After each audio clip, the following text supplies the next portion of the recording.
Clip number 718۔ اس clip میں آپ انشاءاللہ قرآن پاک کی سورہ بنی اسرائیل کی آیت نمبر 71 سے لے کر 73 تک کی تلاوت، ترجمہ اور تفسیر قرآن صراط الجنان سماعت فرمائیں گے۔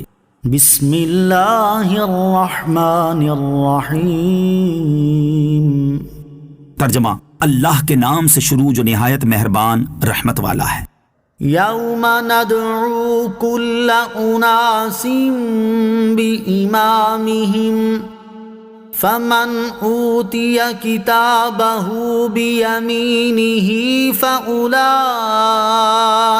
یقرؤون کتابہم ولا یظلمون فتیلا ومن كان في هذه أعمى فهو في الآخرة أعمى وأضل سبيلا۔ ترجمہ: یاد کرو جس دن ہم ہر جماعت کو اس کے امام کے ساتھ بلائیں گے تو جسے اس کا نامہ اعمال اس کے دائیں ہاتھ میں دیا جائے گا تو وہ لوگ اپنا نامہ اعمال پڑھیں گے اور ان پر ایک دھاگے کے برابر بھی ظلم نہیں کیا جائے گا، اور جو اس زندگی میں اندھا ہوگا وہ آخرت میں بھی اندھا ہوگا اور وہ زیادہ گمراہ ہوگا۔ یوم ندعو، جس دن ہم بلائیں گے۔ ارشاد فرمائے کہ یاد کرو جس دن ہم ہر جماعت کو اس کے امام کے ساتھ بلائیں گے جس کی وہ دنیا میں پیروی کرتا تھا۔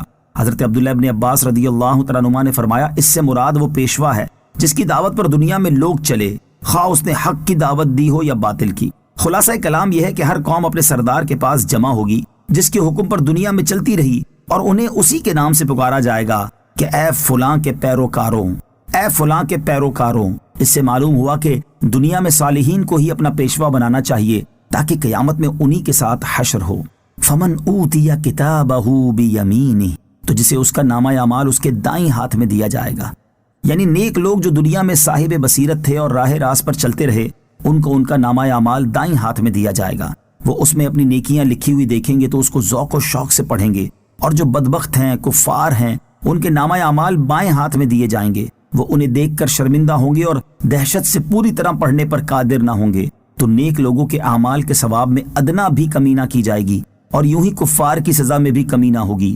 ہاں، گناہگار مسلمانوں کی سزا میں کمی بھی ہوگی اور بہت بڑی تعداد کی معافی بھی۔ اعمیٰ، اندھا۔ ارشاد فرمایا کہ جو دنیا کی زندگی میں ہدایت کا راستہ دیکھنے سے اندھا ہوگا وہ آخرت میں نجات کا راستہ دیکھنے سے بھی اندھا ہوگا، بلکہ قیامت میں وہ اور بھی زیادہ گمراہ ہوگا۔ وَإِن كَادُوا لَيَفْتِنُونَكَ عَنِ الَّذِي أَوْحَيْنَا إِلَيْكَ لِتَفْتَرِيَ عَلَيْنَا غَيْرَهُ وَإِذًا لَاتَّخَذُوكَ خَلِيلًا۔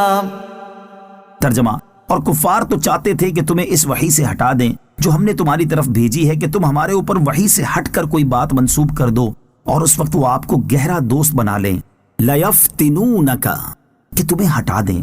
اس آیت کا شان نزول یہ ہے کہ قبیلہ ثقیف کا ایک وفد سرکار دو عالم صلی اللہ تعالیٰ علیہ وسلم کے پاس آ کر کہنے لگا کہ اگر آپ 3 باتیں منظور کر لیں تو ہم آپ کی بیعت کر لیں گے۔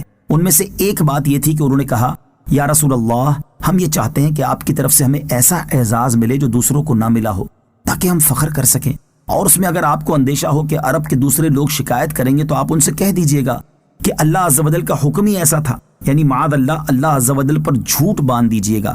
اس پر یہ آیت نازل ہوئی اور بتا دیا گیا کہ حضور اقدس علیہ الصلوۃ والسلام کی تربیت اور معاملات کی نگہبانی تو خود اللہ عز و جل فرماتا ہے، تو کیسے ممکن ہے کہ آپ علیہ الصلوۃ والسلام اللہ عز و جل کی طرف کوئی غلط بات منسوب کر سکیں؟